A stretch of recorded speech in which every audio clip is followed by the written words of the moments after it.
Let's be real for a moment. A man like Jeffrey Epstein didn't create something this massive on his own. A setup like that required influential people, celebrities, and those who assumed their names would never be exposed. Then, millions of documents started surfacing, and the truth slowly came out. Suddenly, it was obvious this wasn't just one man's story, it was a whole network. As Joe Rogan has suggested, the web of connections runs far deeper than most imagined. It's almost exactly what Katt Williams had been warning people about all along. Like characters have existed throughout history, whether they were kings or what,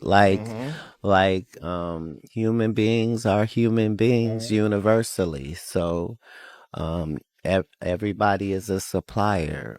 Epstein, Weinstein, like these guys knew what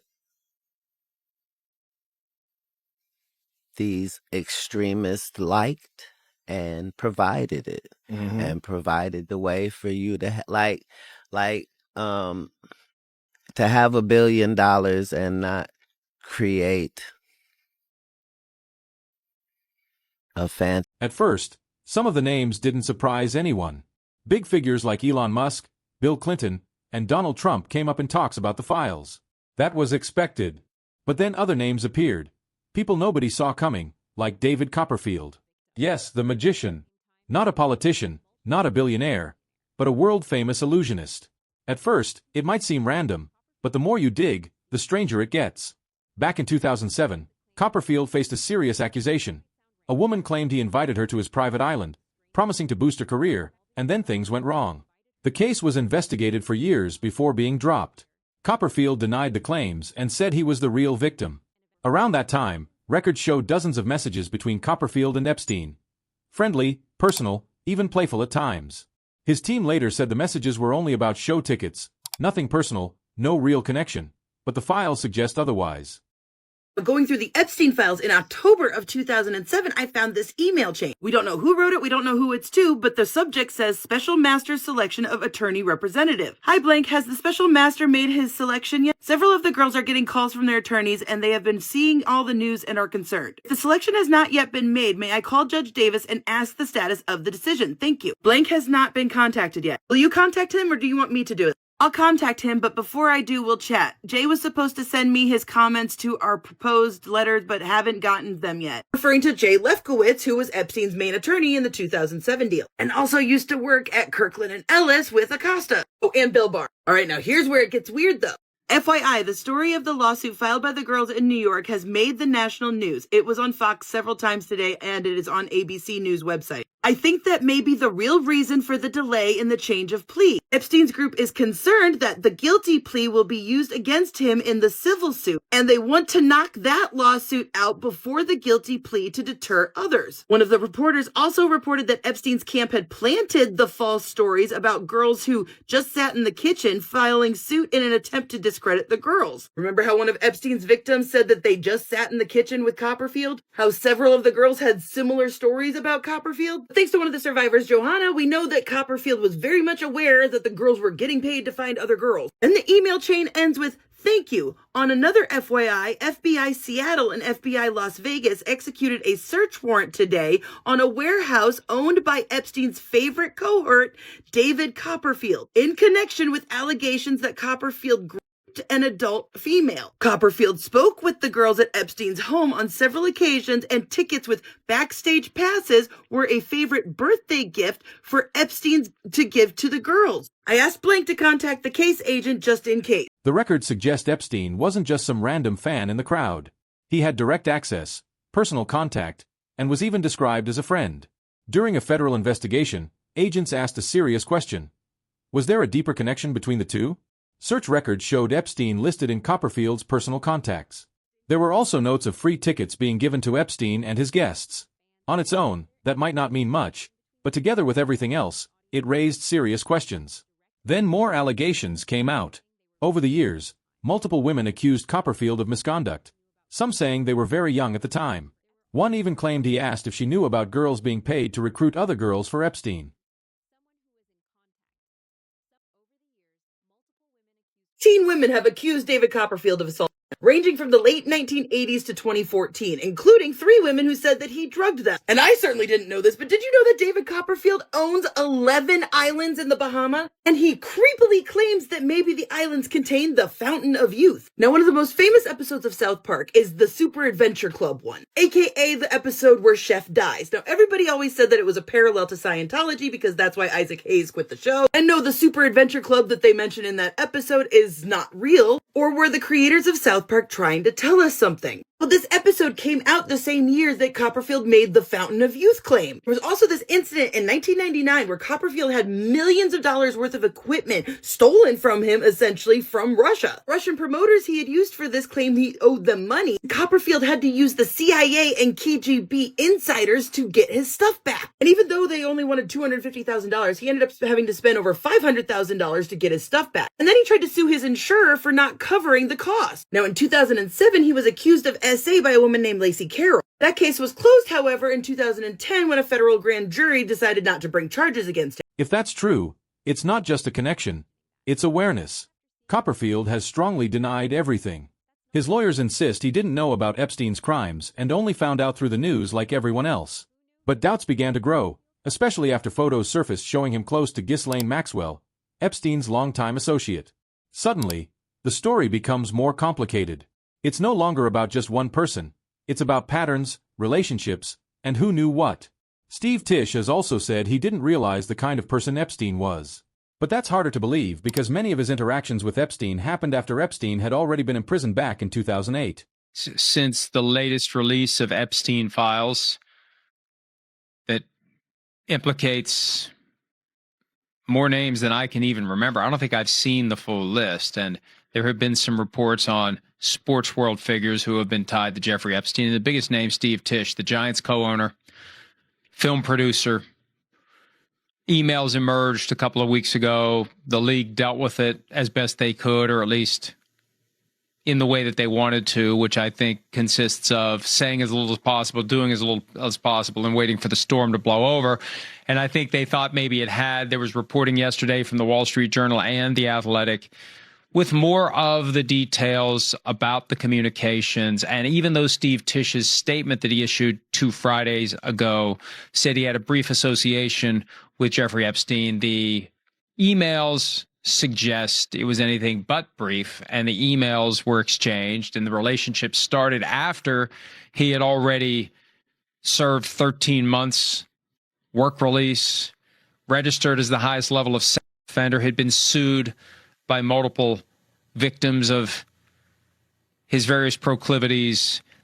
And I just think it's going to be harder and harder. I know that the vibe from those who were tied to Epstein, I think they think it's like other things where if you just stay quiet long enough, we will all move on to something else. People aren't moving on from this. That's right. And I don't think the NFL strategy of keep your head low and mouth shut is going to work here. Yeah, I think you're right, Mike. And it's clear from looking at those emails and just reading about it that the portrait that Tisch tried to paint is not accurate. Like if he said it was a brief association, let's take him at his word that it was a brief association. Well, in that association, there was enough that happened there. There was enough, problematic behavior from Epstein and from Tisch, allegedly, that makes you pause and makes you say, this is not what you want from an NFL co-owner. People are asking, how do you stay in contact with someone like that and not question anything? It's important to be clear. Not every name in those files automatically means guilt. Some people made headlines mostly because of confusion rather than wrongdoing. But for some, the connection seems much more serious. Take Woody Allen, for example.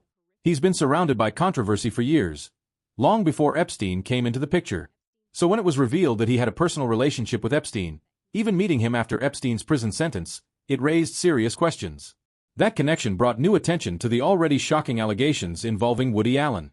To 1992, Woody Allen was in a relationship with Mia Farrow. But before Mia Farrow ended up getting with Woody Allen, she was in a previous marriage with her ex-husband, and she already had adopted children, one of them being Soon Yi, who would later go on to marry Woody Allen. And when Woody Allen first came in the picture and started dating Mia Farrow, Soon Yi was 10 years old. And during Mia's relationship with Woody Allen, she would adopt more children, one of them being Dylan Farrow. Then in 1992, after 12 years of being together, Woody Allen and Mia Farrow would separate, and they were involved in a very nasty custody battle over the children that they shared. During this breakup and this custody battle, Mia Farrow alleged that Woody Allen was inappropriately touching their daughter, Dylan Farrow. When these allegations came out, it's important to note that Mia Farrow did end up winning this custody case, and Woody Allen had to have supervised visits with the children because of these allegations. But the judge did state there wasn't enough there to basically get any criminal charges against Woody Allen to prove it beyond a reasonable doubt. Now, what makes this story even crazier is during all of these allegations coming out, Mia Farrow also alleged that she saw inappropriate photos of her adopted daughter, Soon Yi, in Woody Allen's apartment. And it is important to note, during this custody battle, Soon Yi was now in her early 20s. And soon after this, Soon Yi and Woody Allen would start their relationship in 1991. They basically didn't deny this at all and said that Mia Farrow's allegations are basically what pushed these two together, and they realized they had a connection. For years, Dylan Farrow has also alleged that the accusations that came out about Woody Allen doing this to her when she was a child are true. She claims that these allegations are things that happened to her. And she has been very vocal about her allegations. In 2018 through 2020, you would have seen her on Drew Barrymore. You would have seen her on different news stations and everything talking about her allegations against Woody Allen. See, in the new Epstein file drop, we find out that Soon Yi was actually communicating with Jeffrey Epstein, basically getting PR tips when she finally broke her silence to talk about the allegations coming from Dylan Farrow about Woody Allen. What really surprised people was how seemingly unbothered Woody Allen appeared by the allegations. Even after learning the truth about Epstein, Allen described him as charming and interesting. Not dangerous, not disturbing, just interesting. I just don't understand why you would go to such a person's house, given how strenuously you've always denied, accusations against you. Why would you do this? And he said, that Jeffrey Epstein had said to him it had been an unfair accusation. He'd been framed, that this girl's boyfriend had tried to extort him, and he refused, tried to extort Epstein, and Epstein refused. And as a result, he went to prison. But the truth is, he couldn't really explain it. He just said there were interesting people there and I wanted to go. To Allen, Epstein almost seemed like a character in a story, not a real-life criminal. That made people uneasy because it highlights a pattern. Epstein surrounded himself with people who either didn't ask questions or chose not to. That same pattern appears again with Brett Ratner. What is your response to that picture? And what is your response to the wider scandal of the Epstein files? Oh, well, that picture in particular happened around 20 years ago, 19, 20 to 21 years ago, because that is a photograph of my fiance who invited me to this event, and that's where the picture was taken. I had never been in contact with Jeffrey Epstein before that photo, and I was never in contact with him after. So that's a picture of me and my fiance at some event. Wow. So who was the fiance, if you don't mind me asking? She doesn't want me sharing her name in the case, but that's my fiance, 100%. Was my fiance. But you're not still. I'm not. I was going to say you're not still with that. No. He's not engaged. Yeah. It's the world's longest engagement. No, 20 years. 20 years ago, I was engaged to her when that photo was taken. At first, Ratner claimed a photo of him with Epstein was just a random moment at an event, nothing more. But then emails came to light suggesting they weren't strangers at all. There were conversations, attempts to connect, and even meetings showing up on schedules years later. Again, Ratner denied any real relationship. But, like before, the paper trail tells a more complicated story. And Epstein's reach didn't stop in Hollywood. He also stayed close to powerful thinkers in science and academia. One surprising name is Noam Chomsky. At first, it seemed they barely knew each other, but letters and emails revealed something different. A friendly relationship, invitations, conversations, even praise. Epstein appeared deeply interested in Chomsky for his intellect. What's your take on Noam Chomsky's ties to Epstein, given his history? I wrote a whole article about his history at MIT. Do you trust his anti-war activism? Because he's obviously lying about being a Sagittarius. So I wrote a whole article about that. And I think what a lot of people overlooked is that the reason Epstein was interested in Chomsky was specifically about artificial intelligence, because of the role that Noam Chomsky's linguistic works had in the development of, language models and artificial intelligence and all of that. Wait, he says he doesn't believe in it. Like he thinks it's not really a thing. I think they overhype it to a big extent also, but Epstein was also very into transhumanism and obsessed with artificial intelligence. And so he was very into talking to all different types of people in the AI sphere. But Noam Chomsky also, I think, did some work for the military in his earlier career at MIT, which of course is a very military adjacent university and has been for a very long time. It's also the alma mater of Netanyahu. Fun fact. No kidding. Hey, that Ben Goertzel, is that his name? The one that you... Yes. I was trying to find anything else about it because I always see him pop up on I don't know why my YouTube thinks I want to see Lex Friedman all the goddamn time, but I saw him pop up and I'm like, that's the guy that went to Africa with Epstein to model child brains. Is that what it was for their... Not exactly, but it was something like that. Yeah. Ben Goertzel, very heavily funded by Epstein. Involved in a whole lot of stuff, involved with some shady stuff in Ethiopia with AI labs that Epstein helped finance. And I can't remember if it's Goertzel directly or a person he's partnered with, Charles Hoskinson, who's involved in this weird sort of data harvesting program from Ethiopians. Chomsky later said they didn't fully understand who Epstein was at the time, claiming he was introduced as someone supporting science and big ideas.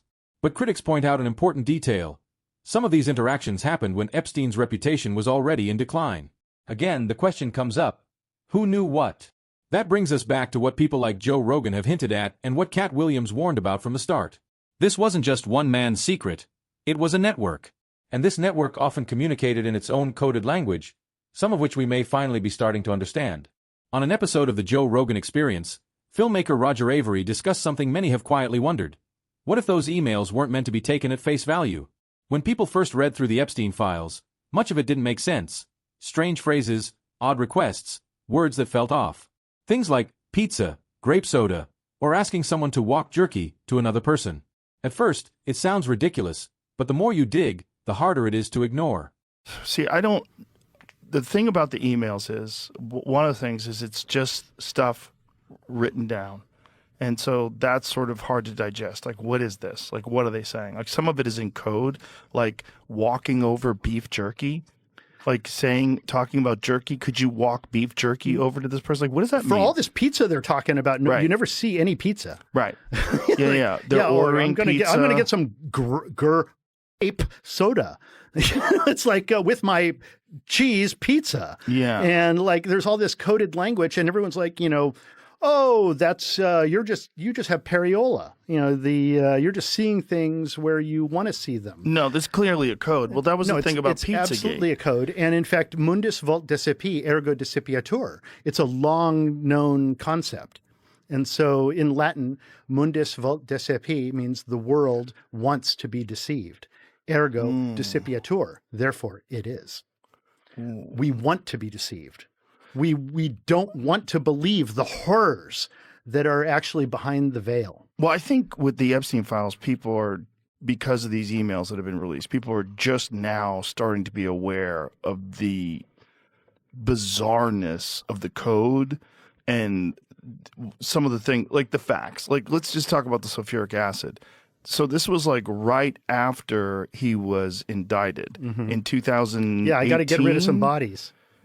Yeah. I gotta dissolve up some bodies. What did it say he ordered? Let's 8,000 gallons or maybe we can get our sponsor Perplexity to process this and give us a synopsis of what exactly happened, some sort of a breakdown. Because one of the things they're saying is he was indicted. And then right after he's indicted, he orders how many gallons?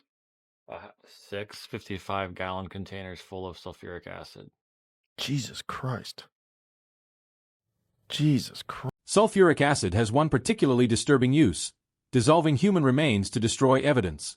This is supported by his purchase records. After Epstein was indicted, reports showed he ordered large quantities of industrial chemicals, including sulfuric acid. As a result, Epstein's Zorro Ranch has recently come under close investigation. The discoveries there, driven by years of evidence suppression, are shocking, almost like something out of a horror movie. My review of those unredacted files, when I went to the Department of Justice, there's no question that there were disturbing, disgusting, illegal acts that were taking place. And even if you look at the redacted part, the victim in Florida who flew maybe to New York and then went to New Mexico, and then there's victim after victim that landed up in New Mexico. There's even photos that are in the unredacted version. It doesn't show who's in them, but it's showing what was going on in New Mexico. And quite honestly, Michael, there's no good reason. There's no good reason why the Department of Justice should have stopped investigating this. Everyone should have been looking at this. They have a private airstrip. They were using commercial space as well. People were driving in and out. I mean, it's just disgusting what was going on there. And the fact that someone decided to pull back to protect some people is what I'm guessing. There's a question that I have about who was covering up for whom and who got the benefit here. But it's just disgusting. Well, and you also start to see how there was a patchwork happening here that made it very difficult for these survivors to actually find justice. For one thing, New Mexico simply had at the time different laws on the books that changed statute of limitations. In addition to that, the investigation doesn't open in New Mexico until 2019, after the statutes of limitations had expired for some crimes. That investigation was shut down at the urging of federal authorities in New York, who were building their own multi-state case, but left the ranch largely unexamined. I mean, the actions this man is accused of are truly horrifying. All we can hope for now is that everyone connected to him is held accountable. Do you think any high-profile names will ever face trial for this? Share your thoughts in the comments below.